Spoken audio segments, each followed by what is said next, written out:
Welcome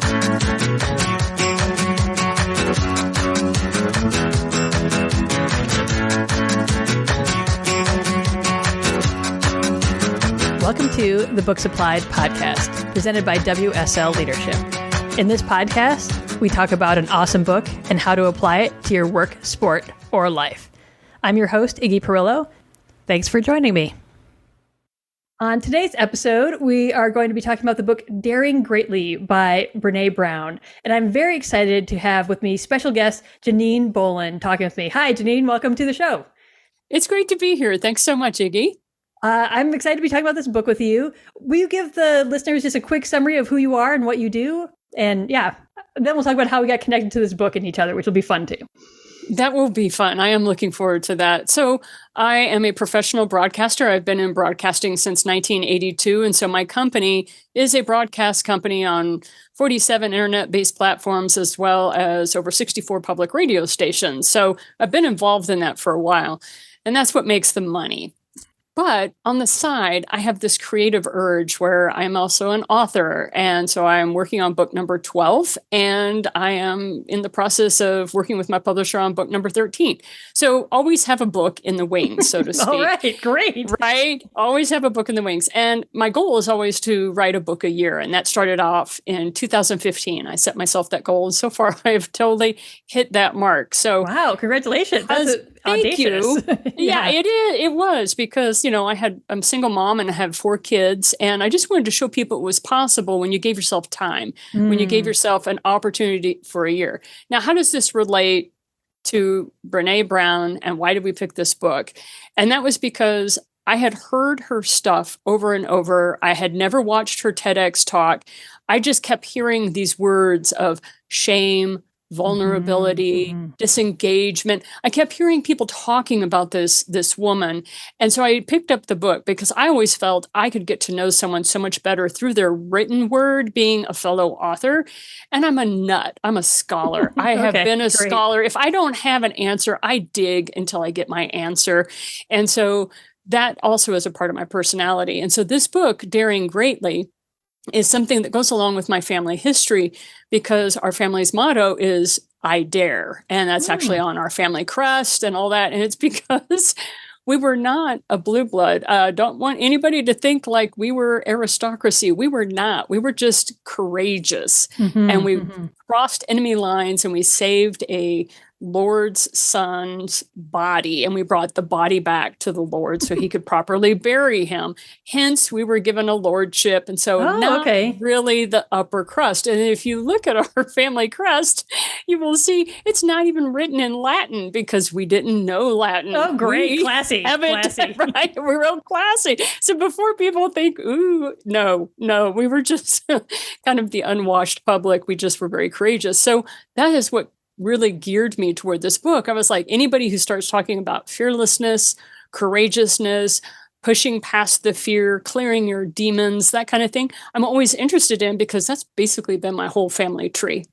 That's awesome. That's such a great story. I didn't realize that was like the backstory that connected you to just the concept of daring and being a daring person, or like a history of being a daring family. I thought this was going to go into like piracy for a hot second, but I'm glad you brought it back to like, I guess like rewarded for bringing a body back, which is weird, a little gross, but like that was a big deal and is a big deal, I think, to a lot of people. Like the repatriation of remains, or like bringing the, proper burial is a huge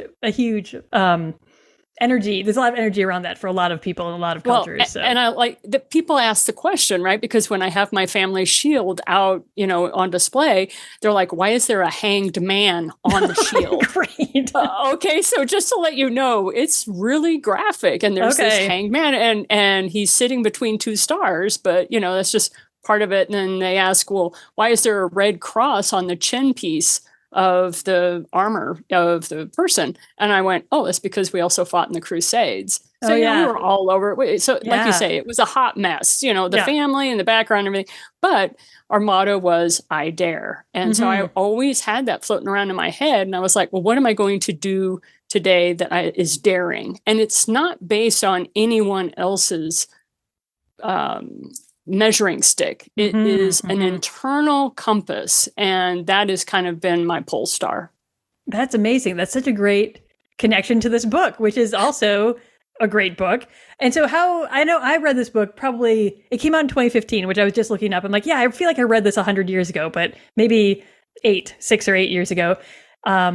I probably read it pretty early when it came out, and I don't even remember how it came to me. I think something similar around the lines of some friend was like, "Oh, here's this great book, you should read it." And I think I had seen the TED Talk. I probably watched a TED Talk on vulnerability first. I'm like, oh, I want to know more about this because I, similar to you, like love the research. I'm like, well, this is cool. This talk is really great. Where are the footnotes? Where's the evidence? Where's the, kind of like getting back a little into this is a cool story. And I think I have this sense of like, there's a lot of fluff out there. People are just like, let me just, platitude my way through this amazing, idea. And you're like, yeah, great. Platitudes are fine. Cool. But where's the research? Where's the data? Where's the foundation to this, like the backbone? And Brene Brown is a researcher. Like this is what she does. She does this beautiful style of qualitative research. And I don't know if it was Daring Greatly or another book where she talks about her research method in the back and how she was trained to do this research method. Is it in there? Well, there you go. Good. I'm glad I have the right book in mind right then.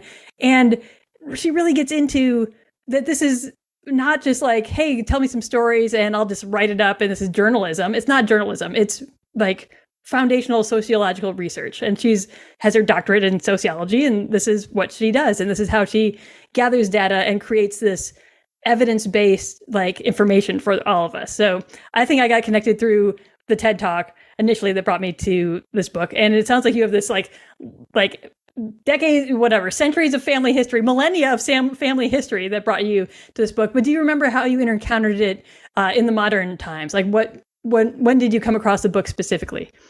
It was because of a reader of mine. They found out my family shield because I was talking about it on much like this, a podcast or something. And they sent the book to me. It was a gift. And they're like, since you have I Dare, you probably should, read this book on Daring Greatly. And I went, okay, I'll take a look at it and see what it's worth. And I immediately fell in love with it because when you go to the back of the book, there are footnotes.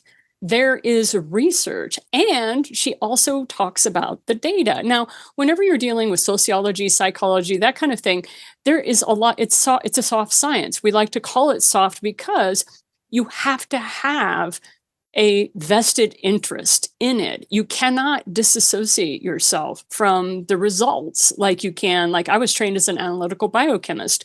Nothing more boring than looking at something you can't see. So we studied cells at the molecular level. Ooh, that'll put you to sleep, right? So I like to talk to people about, so the sciences though that deal with human behavior, human interaction, and how we go about integrating with one another is fascinating. We still love Shakespeare in the English world, and not even just the Western so-called civilization, but you have it all over the world. Why is that? Well, Shakespeare was brilliant at being able to show you the human condition. To this day, you can watch certain things. And the one I love is Merchant of Venice, because it is horrifying to me to see a person's religion so persecuted. Right. And so that's one of the things I like. And so when people say we shouldn't do that, we shouldn't show these plays, political correctness, all that kind of stuff. And I'm like, no, we need to see where those people were back then. This was considered all right. There was a justification for this. And I don't know about you, but I find myself getting very defensive for anyone's particular spiritual background. If you feel you need to pray on a carpet 5 times a day, we're going to make that happen for you because that keeps you calm. That keeps you in a place where you feel secure. I don't know about you, but after 2020, anything that helps calm people down and helps them feel a little bit more secure, I am all for that. So that's why I love looking at these plays that are considered inappropriate. You have the same thing with, you'll forgive me, Bugs Bunny cartoons. It's very difficult to find the old Bugs Bunny cartoons because they're not politically correct anymore. Not at all. No chance. But it was a part of our history. It was a part of what was considered socially acceptable. So as a scholar who's always looking for primary source material, I watch how the digital age is trying to wipe that out. And so, I get a little nervous about that sort of thing because of Banned Book Week coming up and all those sorts of things kind of come to the purview. But that's why I'm so grateful we have books like Daring Greatly, because that's a part of our passion. What are you passionate about? And are you going to dare yourself to do something about things that are upsetting to you? I think that's really the neat thing, right? Yeah, absolutely. And really, one theme for me that obviously comes up throughout this book nonstop is vulnerability. And really, what does it mean to be vulnerable? Why do we throw a fit about it and like try to avoid it? And also, how can we do it better? Like she really kind of hits it from all different angles. And starting with like, yeah, vulnerability is bad. It means you're weak. There's all these, it means you're weak. It means you're going to get taken advantage of. It means people are going to pick on you. It means you're going to lose everything. Oh my gosh, don't be vulnerable. This is like, these are the messages that we get. And in the reality, Brene Brown comes back with like all those moments when you were being vulnerable were the moments you were being courageous. That means to dare greatly is to be vulnerable. And then you just sort of see people's heads explode. It's like, no, wait, that's not right. And she tells lots of great stories about asking people around this. But that idea of vulnerability is engaging with discomfort, like fundamentally, like engaging. We can choose how we engage with things that make us uncomfortable. And that is sort of one of the core pieces of vulnerability. Totally agree. And that's one of the things that I really enjoyed about the book was the fact that she says it's time for us to engage in difficult conversations. And because we've been told not to talk about religion, not to talk about politics, not to talk about certain things when we were growing up, it depends on what generation you were and what your family was doing.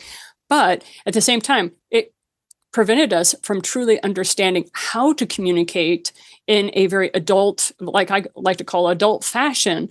And one of the things I love is that I was watching a couple of 8-year-olds and they were having more of an adult conversation than what you can find on Facebook or, any of our other social media.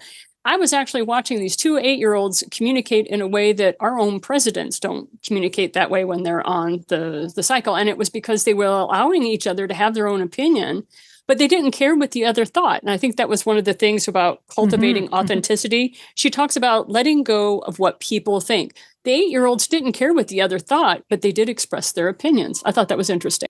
Oh, yeah, absolutely. I think she talks about sort of this whole idea around psychological safety in workplaces, which is really bringing back this idea that it's okay to have an opinion and to ask questions without being shamed for it and without being picked on for being yourself a little bit. And I think somewhere she gives a quote like, how often does this happen? That someone says, I disagree with you and here's my opinion, I disagree with you and here's what my take on this. Like, do those conversations even happen? And she's talking about a little bit about, like, I'm thinking about workplace scenarios, but even with friends, even with family members, maybe even less sometimes with our friends and family members, because we don't want to upset them. We don't want them to think we're weird. We know them. We're too close. There's a lot of interesting relational dynamics that I think come into play with how we interact with vulnerability and how we have those, I love it, like adult conversations, like and some would say professional conversations, or some would say like appropriate conversations, whatever it is. I love this image you just conjured of 2 8-year-olds having like a conversation about something that mattered to both of them, not agreeing probably about it, but sharing their opinions and actually being present for the other person and listening, right? Versus, wait, you said something I don't like, I'm just going to, run away, punch you in the face, gut, whatever it is. I think there's like a lot of other responses you could have when someone is telling you something you don't like or expressing an opinion you don't agree with, right? Or just being like, you're dumb. I think that's like a common response somehow that is okay in a lot of spheres in a weird way. But just to sit there with someone and to be present with them is such a great image. So thanks for bringing that in. It's one of those things that when I witness it as a writer, I'm always cataloging it in the back of my head. And that's one of the jokes, right? If you're going to be a friend with a writer, be careful what you say to them because it may end up in a book. And it's true. Oh, yeah. You get a lot of your source material from just general life. One of the things that I think is important as we move forward, especially as we talk about vulnerability, was how Brene talks about cultivating self-compassion and letting go of your perfectionism. I think before we can really integrate with those outside of ourselves and being vulnerable and that sort of thing, there's certain steps we need to take. And she mentions them very clearly in the book of there's certain things you need to take for yourself first before you can then do outreach, which is with other people and being vulnerable and all that. And I thought the letting go of perfectionism is perfect because I work so much with creatives. I work so much with writers, illustrators, graphic designers, and those people are constantly in my sphere of influence along with podcasters that they have a perfectionism that can be very detrimental to their well-being as well as to their art or to their craft. It'll actually, some people call it self-sabotage. And so that's why I loved her word self-compassion. And that is, I talk about my 70% rule all the time. I get it to 70% and I let it go. And people are like, oh my gosh, really? And I'm like, yeah, because a C is good enough. C equals diploma. C equals passing. And I ship it out. And I talk to people all the time. I have more content than other people in less time. And it's not a race. It's not me competing against anybody else. It's how much content can I crank out at 70% level and keep moving. And that's why I'm able to be a successful person at what I do, because I'm not perfecting one item. I am running quickly, getting 70% there and handing things off. And then I let other people put the polish on it. And so I just throw that out there because I think perfectionism is quite the disease sometimes. Oh, yeah, absolutely. Absolutely. I have a friend who is such an amazing creative artist and is always tweaking with things. And very little gets done unless there's an actual external deadline. Like, oh, this is for a contest or this is for has to be sent in someplace. Without a deadline, she keeps tweaking and tweaking. It's like, oh, it's not done yet. Like, oh, I can add this. Like, oh, I can do this other thing. And I'm like, oh, you just let it go. Just put it out there. And it's beautiful. Like the things she's creating are amazing and interesting and beautiful and intricate. And she would still look back at it and be like, well, I could add this. I could do whatever. I'm like, just stop. Go on to the next thing. It's volume. Create more. Bring more of your gifts to the world versus so much focus into little things. I know we've talked about this a little bit before we started recording that. Yeah, I don't do a ton of editing anymore. My first podcast, I didn't tell you this though. I was like, I need to edit this. This is I'm a podcaster now. I need to be really official. And I edited out basically every time I stop to take a breath, which is, we know this is like what you do wrong when you start. And so if you listen to my first episode, which I recommend yet don't recommend because it's a favorite book, it's Mindset by Carol Dweck is the first book I talk about. But it sounds like I don't breathe for like 12 straight minutes. I probably record for 20 minutes, cut out every time I took a breath. It's a 12-minute, like one long sentence. It's a little intense to listen to because your brain can't stop to process because I never take a breath on the entire podcast because I edited them out, which is ridiculousness. And then after that, I'm like, oh, this is going to be so hard. If I record for 20 minutes, edit for 4 hours, and then like produce this, now not so much anymore. We're going to record this. It's going to get 10 minutes of like cutting, trimming, and off it goes. Like, it's going to be amazing. And it's so much easier. It's so much lighter. It's so much more fun actually to do. So I'm on board 100,000% with not being sucked into perfectionism. And it doesn't mean not doing a good job. C's get degrees. Absolutely. Pretty good is pretty good. Like, I'm okay with pretty good. And what I find interesting is that I have data on this and I was able to produce with the help of others. I had pre and post production work being done. But because I only worried about 70% and I coached my team in that way, we produced 218 episodes in 18 months. Woo, and so, wow. Yes, you can crank. And we had 5 different shows. We had one a day that we were producing. And so that is the level of content that goes out there. Mm-hmm. Now, am I super proud of every single episode? Absolutely not. It's like some of my books. It's like, ooh, a little light there, right? But at the same time, the book is out there and it's helping people. And that was the whole purpose, is how can I get a message out so that I can assist people who are struggling? And I want to be able to help them with whatever I have to offer, whatever my message or what my guest's message happens to be. It was also something that Gary Vaynerchuk talked about. Now, I know a lot of people don't like him, and I'm not saying I like him. His stuff he's a little too intense. But that's what's got him to this level of success that he's at. And he talks about how he had over 300, 400 episodes on YouTube of his wine before anybody ever took notice of him. And it just talked about being a machine of content. And so one of those things that I'd like to share with people is, when you decide to do something and it's in a creative space of any kind, what is your 70%? And go from there. And it's like you said, it's about letting go. And one of the things that I know that Brene talks a lot about in this book, she talks about 3 areas that really trip us up as a society. And she talks about shame, comparison, and disengagement. Those were the 3. And so I knew you wanted to chat a little bit about shame, and that's a big one in my world as well. So I'll let you take it away. Oh, yeah. I think where I see a lot of shame come up is I work with a lot of leaders and coaching them to create positive culture in their workplace. And this is where this emotional, psychological safety comes in, is a huge piece of that, because people feel so afraid to bring their best work forward because they fear they're going to be shamed. They fear that someone is going to like question them, and then that they'll feel like they're a bad person because what they brought forward, you know, is questioned, is ridiculed, is teased, is mocked. Like, oh, this is just how we talk here. We're all friendly. We joke with each other. And then someone's like just crying their eyes out in the back, right? Because that is really hurtful. You know, this fun, casual joke, you know, people take seriously that, you know, someone once said that every joke is like has a grain of truth in it. I'm like, oh, that's so harsh. And like, it is. People, like, there are these sort of layers of how we take things and how we listen to them. And we shame ourselves. Like, basically, like Brene talks about, shame is our own response, saying, I did this thing. I feel bad about doing something, is different than being like, I feel like a bad person for doing this. So shame is, I feel like a bad person because of this, versus I did a bad thing, which is guilt. Guilt's great. Like, this is the other funny part. She like sort of reframed guilt for us as guilt's okay. Like, if you made a bad choice, like, yeah, maybe you made a bad choice. It's okay. Make a better choice next time, you know, learn, grow, et cetera, et cetera. I'm a bad person, though, is such a deep hole to try to dig out of. Like, how do I become a better person? And we put other people in that same hole when we shame them.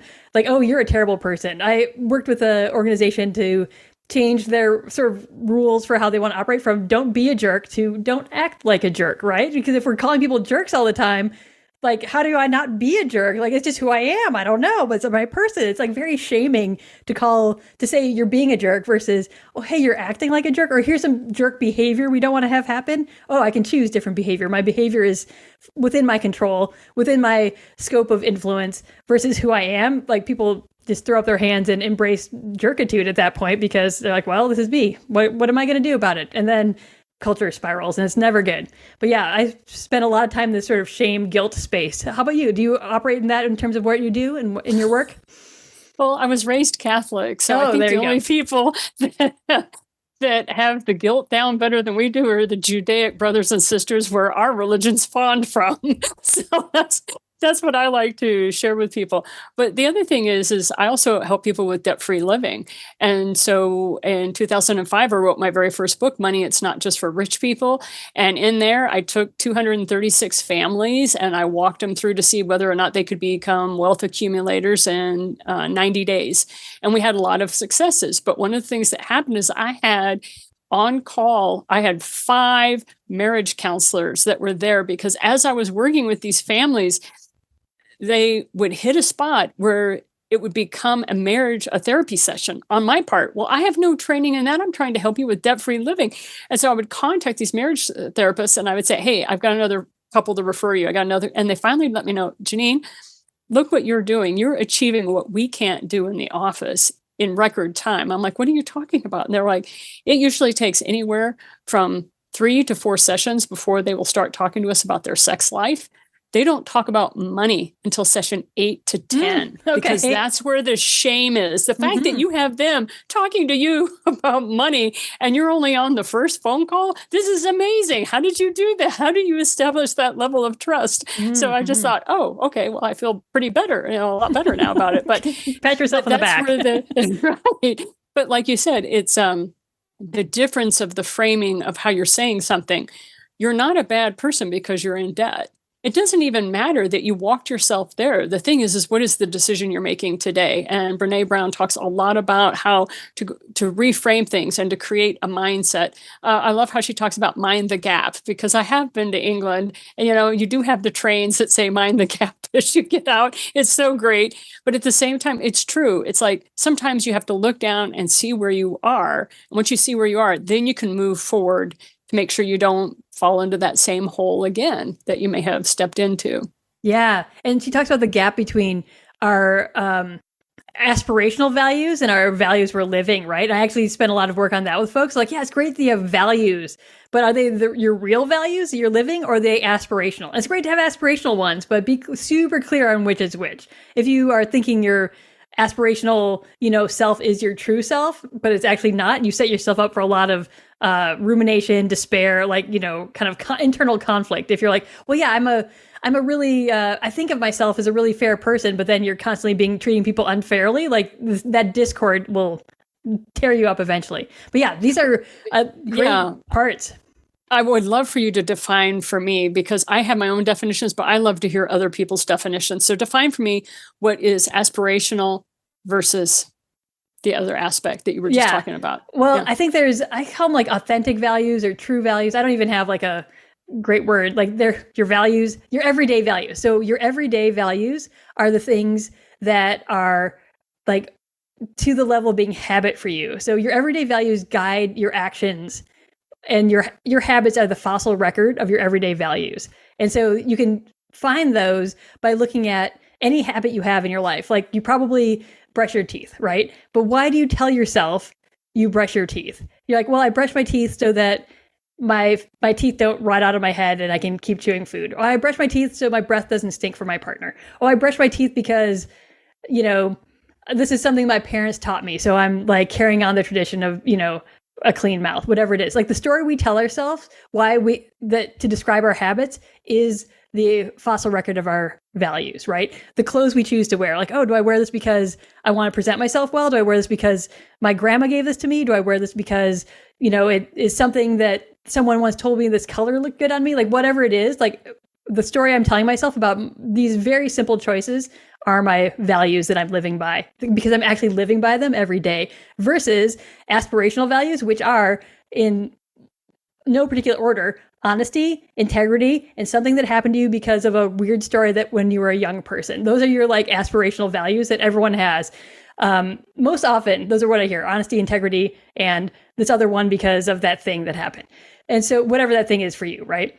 And that's great. It's great to aspire to be honest, and it's great to aspire to have integrity. But when you get into it with people, like, oh yeah, so honesty matters to you, right? Okay, yeah, honesty matters to me. Great.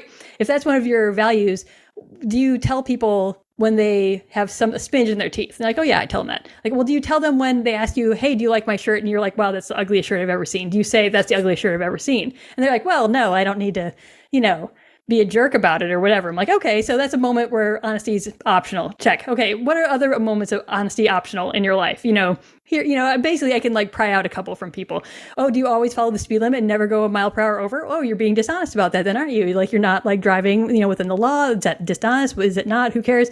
Basically like Socrates people to death and then they don't want to talk to me anymore. But the point is that they don't really want to they want to be honest. They want to see themselves as honest people, but there are places where honesty isn't like this black and white thing, right? Honesty can be a little gray, can be a little messy, and that's okay. But to say I'm an honest person, people think the black and white version, right? They think, yep, true, always correct, wrong, bad, dishonest. So I think those are great aspirational values because they are absolutes, or we see them as often as absolutes, and we convey them as absolutes to other people. So aspirational values maybe have some sense of an absolute and worth striving toward. Like, I think honesty is probably a good thing to strive toward, but to say I'm always honest, you're not.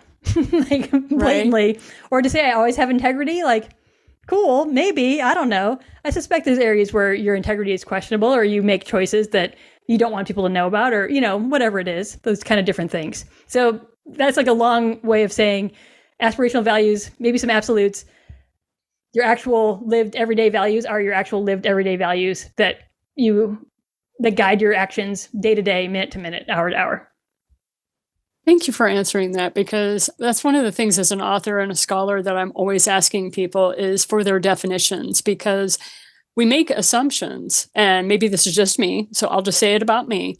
But there are times where I have made assumptions about the definition that somebody had in their head, and I found out later that their definition and my definition were two different things. And the scientific community, thank goodness, when I turned 21 and decided I wanted to be an analytical biochemist for a living, one of the things that I loved was in the scientific world, they're always asking, so what is your definition for this? Or they have international symposiums on, we are going to call this, and we all agree to it. Now, it may take 20 years for us to all to finally agree to that variable or to that quadrant, but we eventually get there. And so that's why I love asking people for their definitions. So thank you for clarifying, because for me, it was slightly different, but at the same time, I now have a new perspective. And that is what is valuable to me as an author and a creative. Sure. And I don't know if you've seen Brene Brown's newest book that came out called Atlas of the Heart, but she wrote a book where she defines the different emotions. And so she goes through emotion to emotion based on the research that she does. She's like, here's what people say jealousy is, but here's what people say envy is. And here's what people say. So she goes through to try to come to this point of like, what are the definitions of these emotions? Because being emotionally aware and being vulnerable, like, are really closely related. Like, we feel these things. We don't just like think about vulnerability sort of in a cognitive sense. Like, we feel it. We feel shame. It's very physical. It's very visceral for a lot of people. And which makes us act in super crazy ways and avoid in some ways. And, just kind of drives us in different interesting ways. But she goes into this really very specific definition of like 84 different emotions. You're like, oh yeah, what does that mean? Like, there's probably a chapter on that in her book, which is great. And not just the negative things, some positive things too, like the difference between joy and and happiness. Like, they're different. And we sort of like lump them all together. And we're like, yeah, I feel good, whatever. And she's classically, Brene Brown, one of my favorite quotes from her is about her research around how people feel.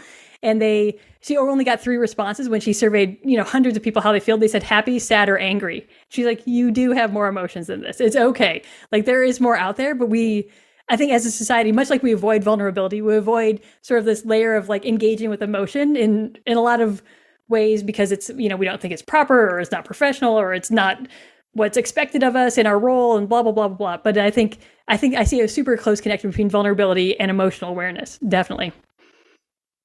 And I wanted to, before we wrap all this up, I wanted to bring out one thing. You were talking about what you liked from her book. This was my quote that I took away, where she said, "Nothing has transformed my life more than realizing that it's a waste of time to evaluate my worthiness by weighing the reaction of the people in the stands." And I think that was something that I totally embraced when I decided I was going to be fearless. And I remember the year that I did that, it was 2009.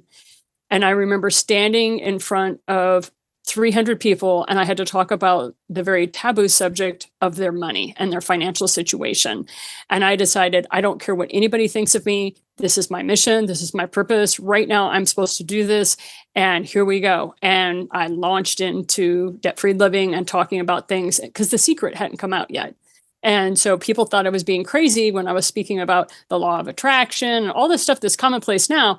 Tried to define that in 2007 through 2009 before all that stuff started kicking into high gear. And all I can say is thank God for those authors because they made it so much easier for people like myself. And very grateful for Brene Brown for defining these things so that we can go to a book, point to a chapter and go, this is what I'm talking about. Because if you don't have the words, thank heavens, there's an author out there that has beaten their head against a keyboard and does have the words. Yeah. And that's so great. I love that part too, where she talks about there's people in the arena with you, your friends, your close connections, those people you feel connected to, the people you relate with. And those people matter to you. Their opinions matter to you because they're close to you. But then there's all these people in the stands looking down in the arena, shouting their opinions, shouting their, comments, whatever it is. And those people in the stands just don't matter. Like, it's great. It is really freeing. And I think I agree that was like a really like powerful point she makes. And it's not just like a flippant like one-liner. She like goes into how this matters, how we're protecting ourselves, how we're vulnerable, how we're connected, and who should be in the arena with us a little bit. Like, not just everyone gets to like hop in the arena with us, and how we define those people outside, those people in the stands. And it's okay to not care about what they think. Like, I think like that part is a little bit freeing to some of us who are like, well, we need to care about how people think. We need to care about how we're presenting ourselves. We need to care a little bit. Like, you don't. Like, actually, some opinions don't matter. And that's okay. It's very liberating. And one of the things that you and I have both talked about before we got on the show was about personal power.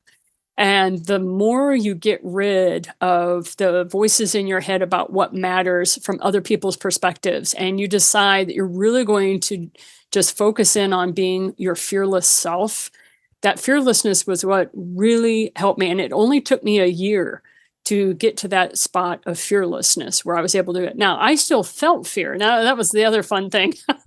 You still feel fear, but just like they had that 1980s book that was out, Feel the Fear and Do It Anyway. I mean, I remember in 1992 running around with that little cassette tape and I would play it in my car.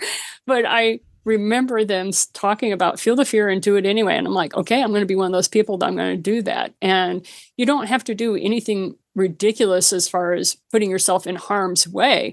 This is that internal battle that has been talked about since, Confucius was talking about that thousands of years ago, about the biggest battle and the hardest battle that any warrior would get through is the internal battle with themselves. So fun stuff. Absolutely. Absolutely. And thanks so much for coming to talk about this book with me. It's been very fun, super fascinating. I love, I guess any last Brene Brown quote or thought or thing that you want to make sure we have on here. I mean, she covers so many great things. I feel like we've just sort of scratched the surface and kind of danced around vulnerability, connection, the people in the arena with you, the people not in the arena with you, how to be aware and connect with people. And she's like, here's some things not to do. Like, I love that, actually, as a side note to answer my own question, where she talks about floodlighting. I'm sure we've met people who just dump all of their things on you. And you're like, I don't even know you. And I'm getting your life story. And this is too much. And I've definitely been like, whoa, this is too much. And people that do that as a way to force people away and then to verify it to themselves that they're not worthy of connection, which all comes around to feeling worthy. And at the end, she's like, the people that are loved, connected, valued, feel that they're worthy of love, connection, and being valued. So, and that's internal and never external. But for you, any last thoughts, ideas, beautiful parts from the book that you want to make sure we talk about? I think the biggest thing is, if something is scaring you, figure out, number one, is it going to harm me physically if I do this? And be very critical about that. Number two, is it going to harm me emotionally? Is it going to harm me mentally? Is it going to harm me spiritually? And if you answer no to all those, then what are you doing not doing it? Because what you're afraid of is what we call your shadow self, right? The dark side, the shadow self, what have you. And realize the ego's job is to keep creating drama in your own head, because then it can feed. And as long as there's pain or trauma and drama, then the ego can sit there and feed.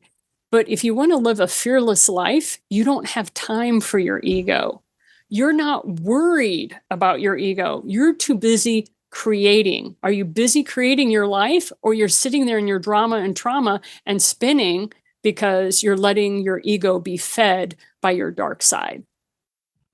That is great. Very deep. A little dark, but very deep and true. And it really comes back to, you're actually in control of that. Like, you can do something about it. You have a point of influence in your whole life because it is, in fact, your life. And you are the one living it, feeling worthy, feeling unworthy, feeling shame, feeling guilt instead. Like, you have these sort of frames and choices that you make throughout throughout your whole existence. So thanks for that. Yeah, connection back to ego. I love it.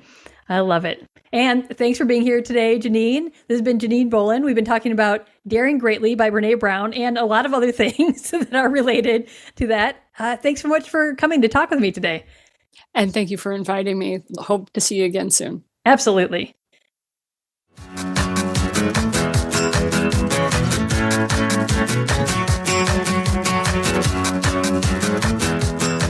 Thanks for joining us for this episode of the Books Applied podcast. I hope you enjoyed getting to know a new book and learning how to apply its ideas to make your work, sport, or life a little bit more awesome. For more leadership education-related content, including conflict management checklists, invitations to a fun free lunch that happens monthly, upcoming classes, webinars, and mastermind groups, please head over to wslleadership.com. Thanks, and have a great day.